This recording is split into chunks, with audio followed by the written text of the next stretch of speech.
الحمد لله نحمده ونستعينه ونستغفره ونؤمن به ونتوكل عليه ونعوذ بالله من شرور أنفسنا ومن سيئات أعمالنا من يهده الله فلا مضل له ومن يضلل فلا هادي له ونشهد أن لا إله إلا الله وحده لا شريك له ونشهد أن سيدنا ومولانا محمدًا عبده ورسوله أما بعد فأعوذ بالله من الشيطان الرجيم بسم الله الرحمن الرحيم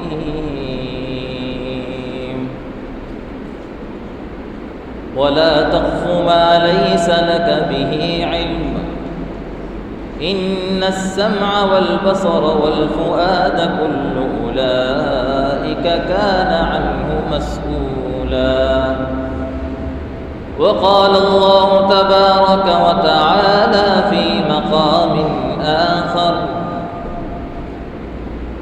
من يعمل سوءا أو يظلم نفسه ثم يستغفر الله يجد الله غفورا رحيما آمنت بالله صدق الله العظيم وصدق رسوله النبي الكريم ونحن على ذلك لمن الشاهدين والشاكرين والحمد لله رب العالمين.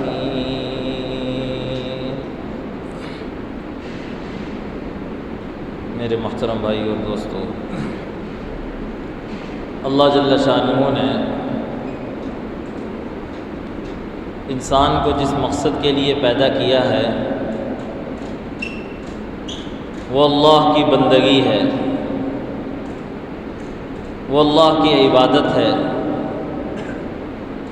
وما خلقت الجن والانس الا ليعبدون۔ اللہ جل شانہ نے انسان کو جس مقصد کے لیے پیدا کیا وہ صرف اور صرف اللہ کی بندگی ہے، اللہ کی اطاعت ہے۔ اور جتنا بھی دنیا میں اللہ جل شانہ نے چیزیں پیدا کی ہیں وہ اس انسان کی تسکین کے لیے ہیں، آسائش و آرام کے لیے ہیں۔ ایسا نہیں ہے کہ انسان کو اللہ جل شانہ نے جو نعمتیں عطا کی ہیں اس کا تسکین کا راستہ نہیں بنایا، ایسا نہیں ہے۔ اللہ نے انسان کو آنکھیں دی ہیں دیکھنے کے لیے اور ان آنکھوں کی تسکین کے لیے دنیا میں مختلف نعمتیں عطا کی ہیں جن کو دیکھ کر انسان اپنی آنکھوں کی تسکین کر سکتا ہے۔ کان دیا ہے سننے کے لیے، اس کی تسکین کا بھی راستہ بنایا ہے۔ پوری کائنات پر اللہ جل شانہ نے اتنی محنت نہیں کی بنانے میں جتنی انسان کی صحت پر اللہ جل شانہ نے زور دیا۔ اس کو صحت مند رکھنے کے لیے اس کو جتنی نعمتیں وجود میں عطا کی ہیں ان کی تسکین کے لیے اللہ جل شانہ نے جو دنیا میں نعمتیں جو چیزیں عطا کی ہیں وہ بے مثال ہیں۔ ایسا نہیں ہے کہ انسان کو پیدا کر دیا اور پھر اس کو کوئی راستہ نہیں ملا، کوئی راستہ بتلایا نہیں، اس کا مقصد نہیں بتلایا، ایک بند گلی میں لا کر کھڑا کر دیا، ایسا نہیں ہے۔ انسان کو پیدا کیا، اس کو مقصد بھی سمجھایا اس کو دنیا میں رہنے کا طریقہ بھی بتلایا، اور مختلف انبیاء علیہ الصلاۃ والسلام کو بھیج کر اس کی رہنمائی بھی فرمائی، شریعت کا قانون بھی سمجھایا۔ ایسا نہیں کہ بند گنی میں لا کر کھڑا کر دیا، اب معلوم نہ ہو کہ میں کہاں جاؤں اور کیا کروں۔ حلال و حرام کی تمیز بتلائی گئی کہ دنیا میں آنا ہے، یہ حلال ہے، یہ حرام ہے۔ حلال کا دائرہ وسیع کر دیا اور حرام کا دائرہ بہت چھوٹا ہے، اور یہ صرف کھانے پینے کے لیے حلال و حرام نہیں، اعمال میں بھی بتلایا گیا کہ یہ عمل حلال ہے، یہ عمل حرام ہے۔ ہر چیز شریعت نے بتلا دی ہے، ہر چیز شریعت میں موجود ہے۔ قرآن پاک میں احلت لکم بہیمۃ الانعام، ہر وہ چیز حلال ہے جس کا اللہ نے حرام کا حکم نہیں دیا یا اس کے بارے میں بتلایا نہیں، ہر وہ چیز حلال ہے۔ یہ شریعت کا اصول ہے، یہ شریعت کا قانون ہے۔ لیکن یہ شریعت کا جو اصول، یہ قانون صرف معاملات اور اشیاء میں ہے، عبادات میں نہیں۔ عبادات میں وہی چیز حلال ہے جس پر مدینے والے نے مہر لگا دی ہے، وہی چیز حرام ہے جس کا اللہ نے حکم دے دیا، منع فرما دیا کہ یہ حرام ہے۔ ایسا نہیں ہو سکتا کہ کوئی اپنی مرضی سے عبادت کرے، کسی کا دل چاہے وہ 3 سجدے کرے نماز میں، کسی کا دل چاہے وہ اپنی مرضی کا دین اپنائے۔ اس چیز کی اجازت شریعت نے نہیں دی۔ عبادات کے معاملے میں وہی عمل قابل قبول ہے جس کا حکم اللہ جل شانہ نے فرما دیا، اور یہ واضح ہے، اس میں کوئی چھپی بات نہیں ہے، دین مکمل ہے۔ کوئی ایسی چیز شریعت میں نہیں ہے جو ہمیں معلوم نہ ہو یا جس کا ہمیں علم نہ ہو۔ ہن آیات محکمات، ہن آیات محکمات وأخر متشابہات فأما الذین فی قلوبہم زیغ فیتبعون ما تشابہ من ابتغاء الفتنہ۔ قرآن پاک میں جو بھی زندگی گزارنی ہے وہ واضح ہے، کوئی چھپی ڈکی بات نہیں ہے۔ یہ حلال ہے، یہ حرام ہے، یہ واضح ہے۔ کون سا عمل حلال ہے، کون سا عمل حرام ہے، یہ بھی واضح ہے۔ وأخر متشابہات، درمیان میں قرآن کہتا ہے کچھ ایسی باتیں ہیں جو انسان کو کنفیوز کر دیتی ہیں، جو انسان کو پریشان کر دیتی ہیں۔ اختلافی مسائل آ جاتے ہیں کہ اب ان کا کیا کیا جائے، یہ کیا معاملات ہیں، ان کو اب کیسے لے کر چلا جائے۔ یہاں قرآن یہ حلال کہہ رہا ہے، یہاں حرام کہہ رہا ہے، لیکن کچھ درمیان میں باتیں ایسی آ گئیں، کچھ لوگوں نے اپنی باتوں سے گھڑ لیا، تو پھر وہاں انسان کنفیوز ہو جاتا ہے کیا کرے۔ تو یہاں قرآن کہتا ہے فَأَمَّا الَّذِينَ فِي قُلُوبِهِمْ زَيْغٌ، جو انسان نیک نیتی کے ساتھ، دل کے ارادے کے ساتھ اللہ کے دین پر چلتا ہے تو اللہ اس کو سیدھا راستہ حلال والا دکھاتا ہے، اپنی قدرت سے دکھاتا ہے۔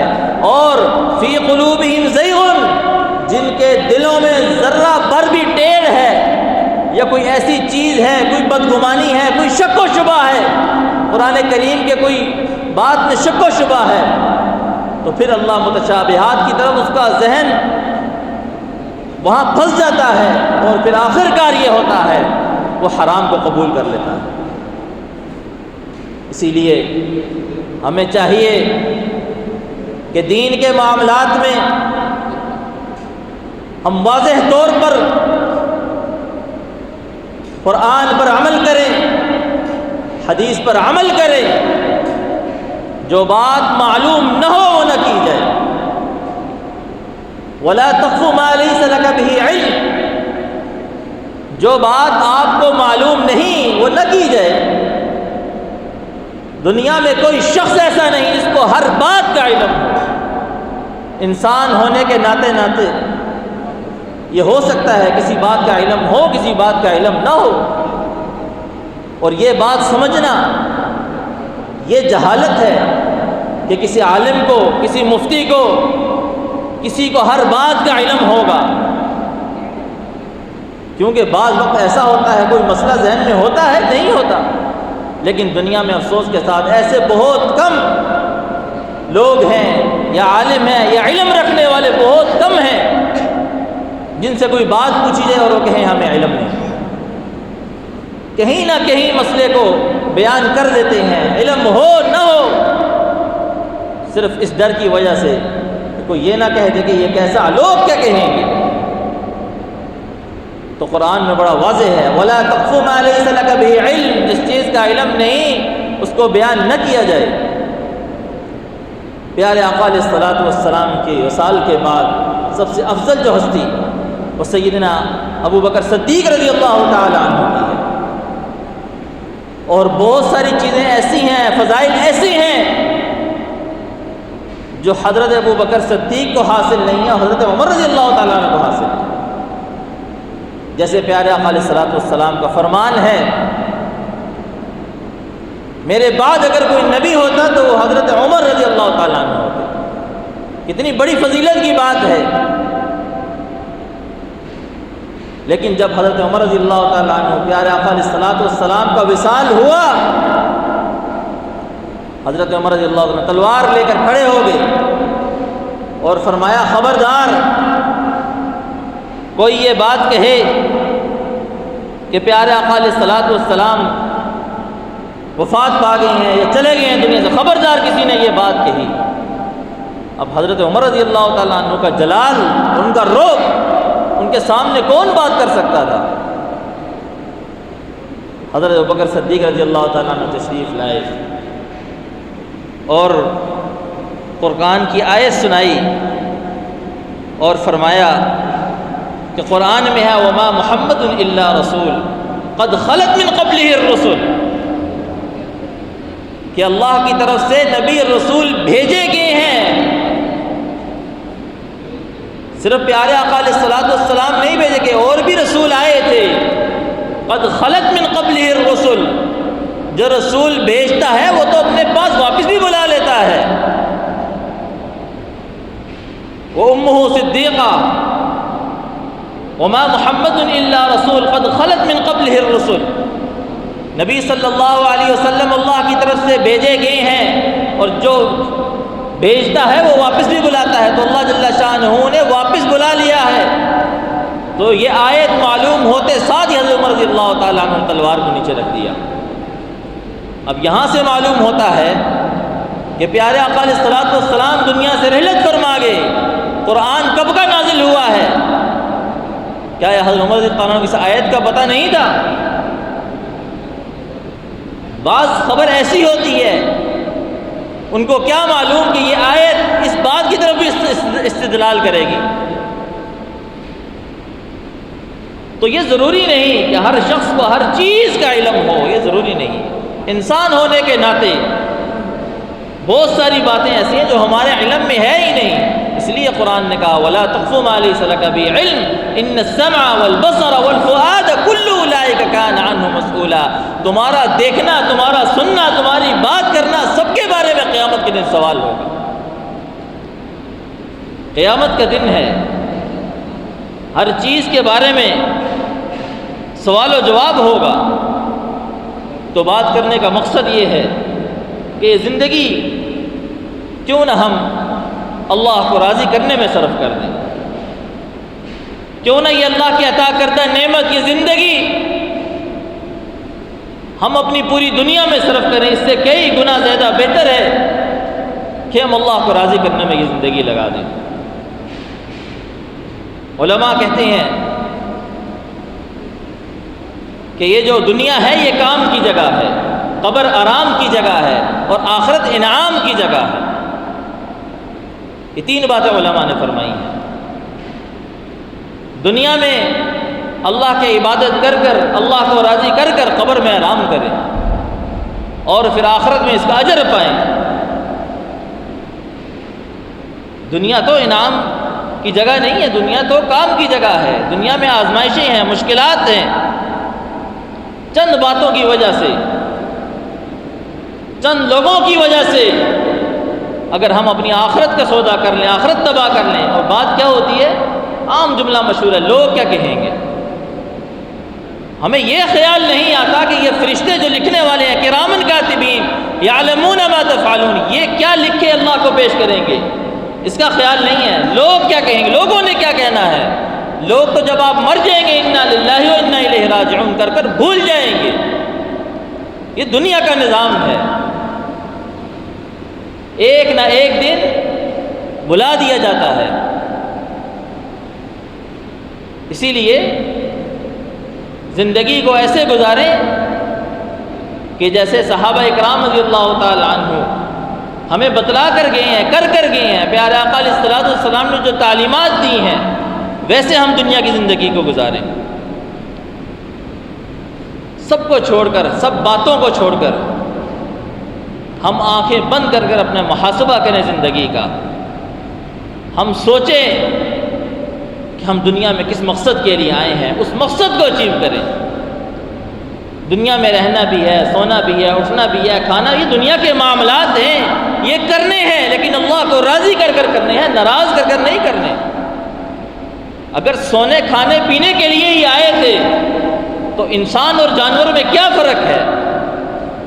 وہ بھی سوتا ہے، انسان بھی سوتا ہے، وہ بھی کھاتا ہے، انسان بھی کھاتا ہے، اس کے بھی معاملات، وہ بھی دنیا انجوائے کرتا ہے، انسان بھی کر رہا ہے، اس کی بھی زندگی ہے، اس کے بھی بچے پیدا ہوتے ہیں، انسان کے بھی بچے پھر کیا فرق ہے؟ انسان اور جانور کا فرق کیا ہے؟ ہم تو اللہ کو راضی کرنے کے لیے آئے ہیں۔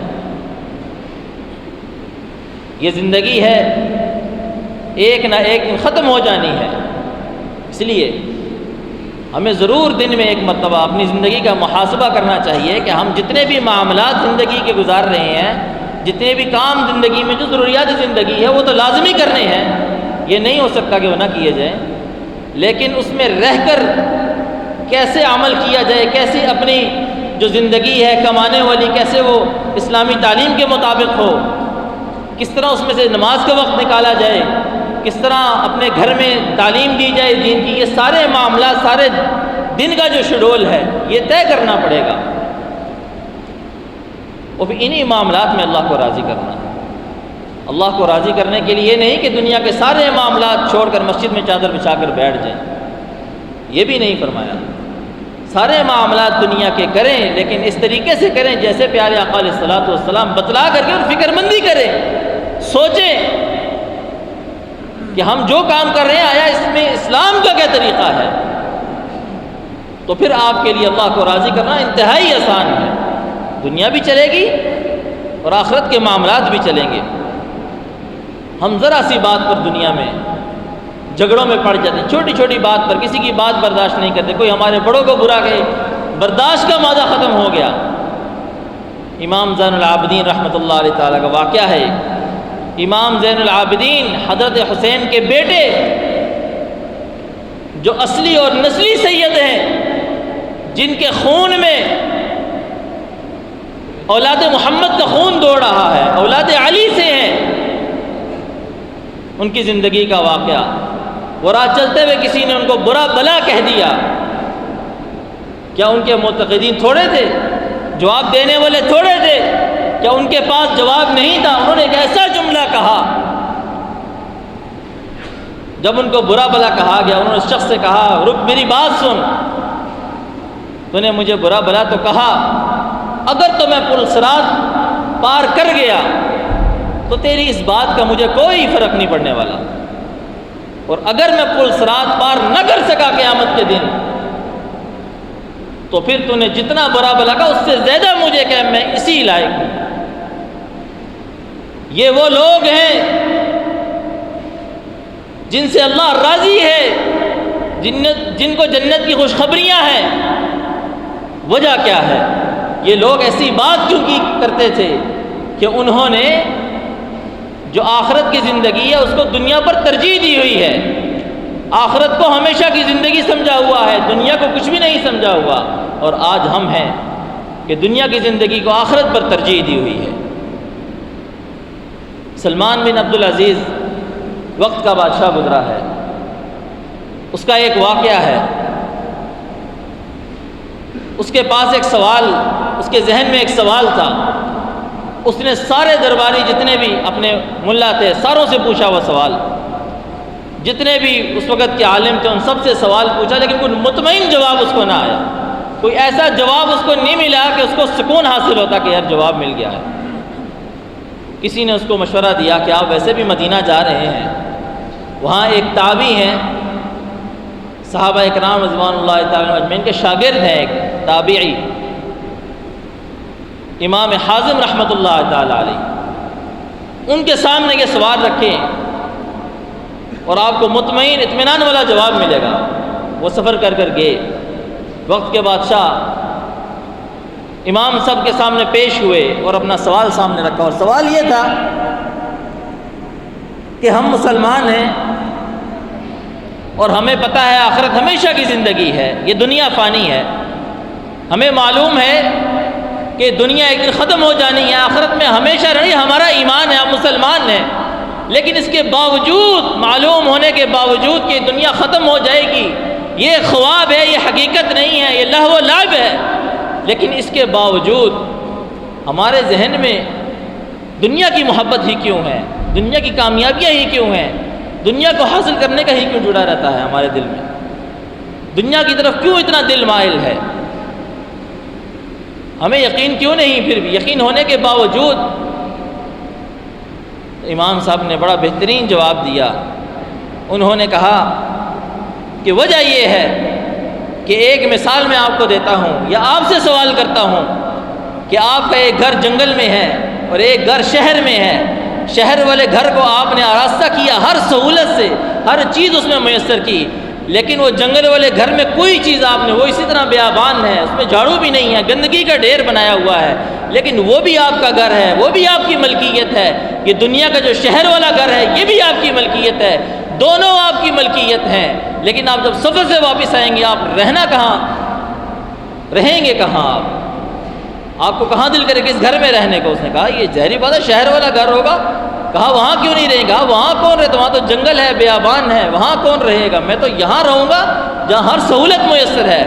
کہا ایسا ہی ہے، آپ کے سوال، آپ کے جواب میں ہی یہی سوال، آپ کے سوال کا جواب ہے کہ یہ جو دنیا کی زندگی لوگوں نے بنائی ہوئی ہے، اس میں ہر سہولت، ہر خوشی، ہر غمی، ہر قسم کی اپنے لیے آسائش و آرام یہاں میسر کیا ہوا ہے، جو آخرت جہاں ہمیشہ کا گھر ہے، جہاں وہ رہنا ہے، اس کو بیابان چھوڑا ہوا ہے، وہاں کوئی اعمال نہیں بھیجے، جو بھی اپنی دنیا کی جو صلاحیتیں ہیں ساری دنیا میں لگا دیں، سارا مال و دولت دنیا میں لگا دیا، آخرت کے لیے کوئی عبادات نہیں چھوڑی، آخرت میں صرف گناہ بھیجے اور اپنے معاملات بھیجے، دنیا میں ہی عیش و عشرت میں پڑا رہا، تو کیسے دل کرے گا دنیا چھوڑنے کا؟ تو دنیا میں ہی تو دل لگے گا پھر۔ بے شک ایمان ہے کہ آخرت ہمیشہ کی زندگی ہے، لیکن اپنی صلاحیتیں پھر ہم نے ساری دنیا میں لگا دی ہیں، پھر ہمارا دل کیسے کرے گا کہ دنیا کا چھوڑ کر آخرت کی تیاری کریں؟ تیاری تو یہاں کرنی ہے نا، ایسا تو نہیں ہے کہ تیاری آخرت میں ہی جا کر کی جائے، تیاری یہاں کریں گے تو آخرت میں اجر ملے گا، تیاری یہاں اچھی ہوگی تو آخرت کی ہمیشہ کی زندگی اچھی ہوگی۔ تو میرے بھائی اور دوستو، یہ واقعات سنانے کا مقصد یہ ہے، یہ بات بتانے کا مقصد یہ ہے کہ بہت تھوڑا وقت ہے زندگی کا، یہ انسان اپنے اللہ کو راضی کرنے میں گزار دے، اللہ کو راضی کر لے۔ اللہ کو راضی کرنا کوئی اتنا مشکل بات نہیں ہے، اللہ کو راضی کرنا کوئی مشکل بات نہیں ہے۔ علماء کہتے ہیں کہ روٹھی ماں کو منانا مشکل ہے، لیکن اللہ کو منانا کیوں؟ کیونکہ وہ طے کر لیتی ہے کہ آئندہ کرے گا یا نہیں کرے گا۔ اللہ کے ہاں طے کوئی نہیں ہے، اللہ طے نہیں کرتا، ایک دفعہ سچے دل سے توبہ کر لے اللہ پاک معاف کر دیتے ہیں۔ قرآن پاک میں کیا آیت آئی ہے؟ وَمَن يَعْمَلْ سُوءًا أَوْ يَظْلِمْ نَفْسَهُ ثُمَّ يَسْتَغْفِرِ اللَّهُ، یہ آیت جو نازل ہوئی ہے یہ نیکوکاروں کے لیے نہیں نازل ہوئی، یہ ان کے لیے نازل نہیں ہے کہ جو اللہ کے ولی ہیں، یہ آیت ان گناہگاروں کے لیے نازل ہوئی ہے جو یہ سمجھتے ہیں کہ وقت ختم ہو گیا، جو یہ سمجھتے ہیں ہم بوڑھے ہو گئے، جو یہ سمجھتے ہیں ہماری ٹانگیں قبر میں لٹک گئی ہیں، ہمارے پاس شاید وقت نہیں ہے، ہم نے ساری دنیا کی زندگی اللہ کی نافرمانی میں گزار دی۔ نہیں، یہ آیت ان کے لیے ہے۔ پیارے آقا علیہ الصلوۃ والسلام نے فرمایا اللہ اس وقت تک توبہ کو قبول کریں گے جب تک انسان کی روح گلے تک آ جائے، اس وقت تک توبہ قبول کرتے رہیں گے۔ اور قرآن کی یہ جو آیت ہے وَمَن يَعْمَلْ سُوءًا أَوْ يَظْلِمْ نَفْسَهُ، گناہ انسان سے ہو جاتے ہیں اور پتہ نہیں یوں زندگی گزرتے گزرتے گزرتے بڑھاپے تک بندہ پہنچ جاتا ہے۔ او یظلم نفسہ، جس نے گناہ کر لیا، اپنے نفس پر ظلم کر لیا اور پھر دل میں خیال آ گیا ثم یستغفر اللہ، پھر اس نے توبہ کر لی۔ یہاں یہ نہیں کہا گیا کہ 2 نفلیں توبہ پڑھو، یہاں یہ نہیں کہا گیا کہ رو دو اللہ کے آگے تب توبہ قبول ہوگی، نہیں، ثم یستغفر اللہ، پھر اس نے بس اللہ سے سچے دل سے توبہ کر لی، یجد اللہ غفور الرحیم، اللہ تعالیٰ اس کو معاف کرے گا اور رحمت والا وہ اللہ تعالیٰ کو پائے گا۔ یجد اللہ فرمایا، وجد یجد یہ یہاں آتا ہے جہاں انتظار کا معنی ہو کہ میں فلاں جگہ گیا وہاں میں نے فلاں کو انتظار میں پایا، معلوم یہ ہوا کہ یجد اللہ کا جو لفظ یہاں آیا ہے اللہ ہماری توبہ کے انتظار میں ہے۔ یجد اللہ غفورا، یہاں تک بھی بات ختم ہو سکتی تھی کہ اللہ نے بخش دیا، غفورا رحیمہ کیوں کہا کہ آگے آنے والی جو زندگی ہے اللہ اس پر اپنی رحمت کریں گے، نہ صرف معاف کریں گے، یجد اللہ غفور الرحیمہ، اللہ تعالیٰ مغفرت بھی کریں گے اور آگے آنے والی زندگی ہے اس پر ہمیشہ پردہ بھی رکھیں گے اور آپ کو ہمیشہ ایسا راستہ چلائیں گے جو صراط مستقیم کا راستہ ہے۔ تو میرے بھائی اور دوستو، بات کرنے کا مقصد یہ ہے کہ زندگی بہت مختصر ہے، ایک ایک لمحہ، ایک ایک گھڑی، ایک ایک وقت، یہ ٹک ٹک جو ہے نا سیکنڈ کی، یہ انسان کی زندگی کم کر رہی ہے اور انسان اس بھولے میں ہے کہ سالگرہ منا رہا ہے کہ ہماری برتھ ڈے آ رہی ہے۔ وہ میرے بھائیو اور دوستو، یہ برتھ ڈے زندگی کا 1 سال کم ہو گیا ہے اور نہ جانے کس ٹائم کس وقت موت آ جائے، کوئی علم نہیں، کوئی پتہ نہیں کس ٹائم بیماری آ جائے۔ ہمیشہ اللہ سے توبہ کرنی چاہیے، اللہ سے معافی مانگنی چاہیے۔ کچھ دن پہلے ایسے ہی میں ٹھیک ٹھاک یہاں سے گیا پڑھا کے مدرسے سے اپنے، اور گھر میں اپنا جس طرح زندگی گزر رہی ہے ویسے گزر رہی تھی، اور کھانا پینا کھایا بچوں کے ساتھ، بات بالکل صحت مند، کیا ہو اس ٹائم میری کوئی زیادہ عمر تو نہیں ہے لیکن پھر بھی جیسے ہی رات کے 1-2 بجے اور ایسی طبیعت خراب، یا اچانک کوئی پچھلی بیماری نہیں تھی اور اچانک طبیعت خراب ہوئی، وہ پوری رات میری اسپتال میں گزری۔ کیا پتہ زندگی کے کس ٹائم کون سی بیماری آ جائے، انسان کو کیا ہو جائے، موقع ملے توبہ کا نہ ملے، اس لیے ڈرنا چاہیے اللہ سے۔ اللہ آپ سب کو عمرے کی ادائیگی کے لیے لے جائے، وہاں جائیں تو جو خانہ کعبہ ہے، خانہ کعبہ کے جو اوپر لکھا ہوا ہے وہ یہی آیت لکھی ہوئی ہے، وَمَن يَعْمَلْ سُوءًا أَوْ يَظْلِمْ نَفْسَهُ ثُمَّ يَسْتَغْفِرِ اللَّهَ يَجِدِ اللَّهَ غَفُورًا رَحِيمًا، کہ جو اللہ سے سچے دل سے توبہ کرتا ہے اللہ کو رحمت والا پائے گا اور بخشش والا پائے گا۔ اللہ سے دعا ہے اللہ میں سچی توبہ کرنے کی توفیق عطا فرمائے۔ وآخر دعوانا الحمدللہ رب العالمین۔